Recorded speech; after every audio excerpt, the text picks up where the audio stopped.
자가 있느냐? 하박국 선지자가 하나님의 말씀을 듣고서는 그의 눈이 변했습니다. 세상의 눈으로 세상을 바라보지 않았어. 믿음의 눈으로 세상을 바라보기 시작했던 것이에요. 그의 생각이 바뀌기 시작했어요. 하박국 3장 16절에서 18절까지 말씀 보면 그런 말씀이 있습니다. 내가 들었으므로 내 창자가 흔들렸고 그 목소리로 인하여 내 입술이 떨렸도다. 무리가 우리를 치러 올라오는 환난 날을 내가 기다림으로 내 뼈에 썩이는 것이 들어왔으며 내 몸은 내 처소에서 떨리는도다. 17절 비록 무화과 나무가 무성치 못하며 포도나무에 열매가 없으며 감람나무에 소출이 없으며 밭에 식물이 없으며 우리의 양이 없으며 외양간에 소가 없을지라도 나는 여호와를 인하여 즐거워하며 나의 구원의 하나님을 인하여 기뻐하리로다. 예. 사랑해 여러분, 상황이 바뀐 건 아무것도 없어요. 하박국은 지금 이제 믿음의 눈으로 바라보니까 모든 것이 다 달라졌습니다. 상황이 달라진 것이 아니라 상황을 바라보는 눈이 달라진 것이에요. 이전에는 믿음 없는 눈으로 볼 때에는 불평의 소리요, 신음의 소리요, 원망의 소리요, 거기에는 감사를 찾을 수 없었고 기쁨을 발견할 수 없었어요. 모든 상황이 다 절망이요, 좌절이었어요. 그런데 믿음을 회복하고 믿음의 눈으로 바라보니까 이제 달라 보였어요. 똑같은 상황인데 찬양할 수 있었어요. 똑같은데도 감사합니다. 똑같은데도 기뻐하는 거예요. 무엇이 문제입니까? 믿음이 있느냐, 믿음이 없느냐. 이 세상을 어떤 눈으로 바라보느냐에 따라서 그 사람의 삶의 상황이 틀려지게 된다는 거예요. 믿음의 눈으로 바라보니까 이제 모든 문제보다 크신 하나님이 보이기 시작한 거예요. 그 하나님이 나는 지금 죽을 것 같은 그런 어려움이 있는데 하나님께서 건져 주시리라.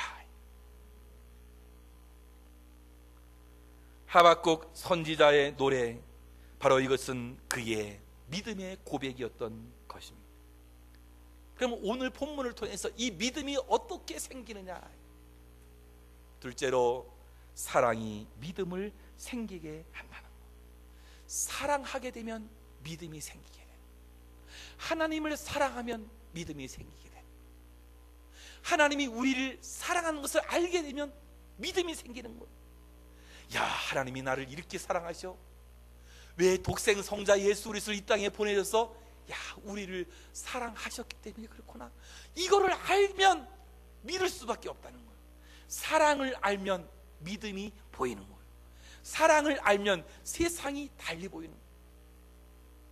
오늘 1절 말씀에 예수께서 그리스도이심을 믿는 자마다 하나님께로부터 난 자니 또한 낳으신 자를 사랑하는 자마다 그에게서 난 자를 사랑하느니라. 사랑의 사도라고 하는 이 요한은 신앙인의 삶이 무엇인가를 강조하고 있습니다. 신앙인은 본질적으로 하나님께로부터 난 자다. 그것은 혈통으로나 우리의 사람의 의지로나 사람의 계획으로 된 것이 아니다. 예수님을 그리스도로 믿는 자에게 주어지는 은혜라고 그는 이야기하고 있는 거예요. 그럼 예수 그리스도를 그리스도로 믿는다는 뭐냐? 예수님을 그리스도로 믿는다는 게 뭐냐? 이 그리스도라는 말은 기름을 붓다라는 헬라어예요.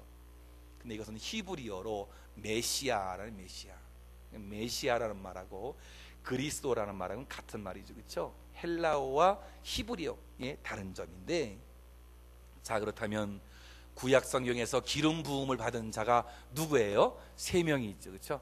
첫째로 왕이 기름 부음을 받았어요. 둘째로 제사장이 기름 부음을 받았어요. 또 선지자가 기름 부음을 받았어요. 그러니까 예수님을 내가 믿는다라고 하는 것은 무엇을 믿느냐 이거예요. 왕은 다스리잖아요. 주권을 가지고 있잖아요. 그러니까 예수님을 나의 인생의 주권을 인정하고 나의 주인으로 고백하고 받아들이는 왕으로서 믿는 거란 말이죠. 또 제사장은 뭐하죠? 백성들의 죄를 다 가지고 하나님께 나가서 희생제사를 드리고 죄 용서를 위해서 예배를 드리고 제사 드리는 사람 아니에요. 그러니까 우리 모든 죄를 용서해 주시는 제사장이심을 우리는 믿어야 된다는 거예요. 예? 또한 뭡니까? 선지자요. 선지자는 뭐죠? 하나님의 말씀을 받아서 백성들에게 선포하고 가르쳐 주는 거예요. 그 예수님이 오늘도 나에게 말씀해 주시고 가르쳐 주시는 선지자임을 믿고 의지하는 거예요. 그게 뭐냐? 내가 예수님을 그리스도의 입으로 내가 믿는다라고 하는 것이란 말이죠. 자, 이렇게 되면 사랑의 사도 요한이 본문에서 이렇게 강조하는 게 뭐냐? 너희들이 진정으로 예수가 그리스도이심을 믿는다라면 그에게서 난 자를 사랑한다. 그에게서 난 자를 사랑한다. 하나님의 백성들이 서로 사랑하며 살 것이다. 사랑하는 게 뭐냐? 2절 3절에서 얘기해 보니까 계명을 지키는 것이다, 말씀을 지키는 것이다 라고 이야기해 주고 있는, 이 놀라운 사랑은 먼저 하나님을 사랑하는 그 사랑에서 출발되고 있는데, 바로 우리의 믿음이 사랑에서 시작되는, 사랑에서. 요한일서 4장 16절 말씀, 요한일서 4장 16절 말씀 보니까 하나님이 우리를 사랑하시는 사랑을 우리가 알고 믿었노니 하나님은 사랑이시라. 사랑 안에 거하는 자는 하나님 안에 거하고 하나님도 그 안에 거하시느니라. 예. 우리 주님이 구약의 계명을 요약해서 설명했을 때 구약의 계명을 어떻게 요약하느냐? 하나는 하나님 사랑이요 둘째는 이웃 사랑이다 말씀하셨어요. 그런데 이 사도 요한은 이 두 계명을 하나로 합쳐서 어떻게 해서 서로 사랑하라. 예수님께서 제자들에게 새 계명을 너희에게 주노니 하면서 그 계명을 주신 것을 이 사도 요한이 자기 마음에 채용하고 그것을 평생의 메신저로 생각하고 사랑의 사도로서 그 역할을 감당할 수 있었던 것입니다. 요한복음 13장 34, 35절 말씀을 보면 새 계명을 너희에게 주노니 서로 사랑하라. 내가 너희를 사랑한 것 같이 너희도 서로 사랑하라. 너희가 서로 사랑하면 이로써 모든 사람이 너희가 내 제자인 줄 알리라 그랬습니다. 어떻게 예수님의 제자인 줄 알아? 서로 사랑하라. 이 시대의 진정한 예수님의 제자는 누구입니까? 주님이 보여준 사랑의 삶을 실천하는 것이 바로 제자라는 사랑, 제자라는 사람들인데, 그러면 그것이 뭐지? 서로 사랑하며 사는 것이다 라는 것이. 우리는 종종 사랑해야 할 사람, 우리가 미워한다는, 내가 미워해야 할 사람인지 사랑해야 할 사람인지 착각할 때가 있어요. 혼란을 느낄 때가 있어요. 우린 미워하거나 다투거나 분쟁을 일으켜서는 아니 되는데, 우린 괜히 미워하고 괜히 다투고 괜히 금것과 살고, 우리가 그렇게 살아간다는 거예요. 왜 그렇게 살아가는지. 사랑해 여러분, 우리의 싸움은 혈과 육에 대한 것이 아니라 공중에 권세 잡고 있는 악한 영들에 대해서 싸워야 되는. 근데 우리 뭐죠? 보이는 옆에 있는 수많은 내가 사랑해야 할 사람들을 미워하고 적대시하고 분쟁하고 다투거나. 사랑해야 하는 것이. 여러분 결코 속지 마십시오. 지금도 마귀는 우는 사자처럼 삼킬 자를 찾고 있습니다. 마귀에게 급소를 물리지 마십시오. 하나님은 지금도 사랑하는 자를 기대하고 사랑하며 사는 자를 찾고 계십니다. 여러분 그분을 온전히 그러니까 하나님을 믿는 믿음, 그게 어디서 나오냐? 하나님의 사랑에서 나온다. 십자가의 사랑을 알면 믿음이 나온다는 거예요. 이 세상에서 가장 위대한 힘이 있습니다. 그 위대한 힘이 뭐냐?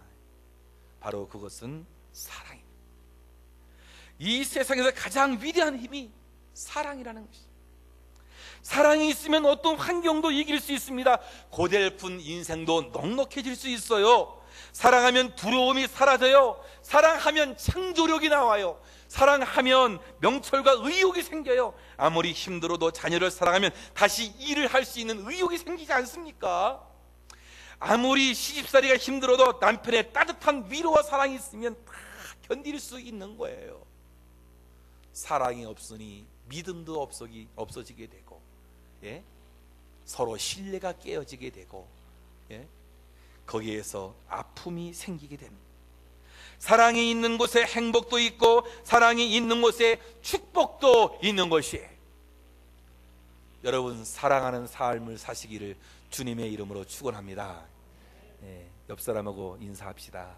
사랑합니다. 이렇게 사랑합니다. 예, 진짜 사랑해요.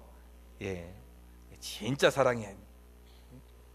여러분, 조서환 씨라고 있는, 이분은 한국통신 KT의 전무였고 이동통신 회사인 KTF가 KT와 합병하기 전 KTF의 부사장이었. 처음에는 이 사람이 주식회사 애경에 입사해서 마케팅을 담당을 했어요. 마케팅 담당하면서 이 사람이 샴푸와 린스를 합해서 제품을 만들었는데, 이거 명칭을 하나로 샴푸. 이 대박을 쳤어요. 이게 하나로 샴푸가 럭스비누. 이 사람이 다 이름을 만들어낸 거예요. 이름을. 또 치약에서 20세의 나이를 80세까지 보존해 준다. 2080 치약. 이 사람이 개발해서 마케팅을 했는데, 그런 마케팅으로 애경을 그 업계의 위리 업체로 올려놓았어요. 그 후에 애경의 연봉보다 3배 이상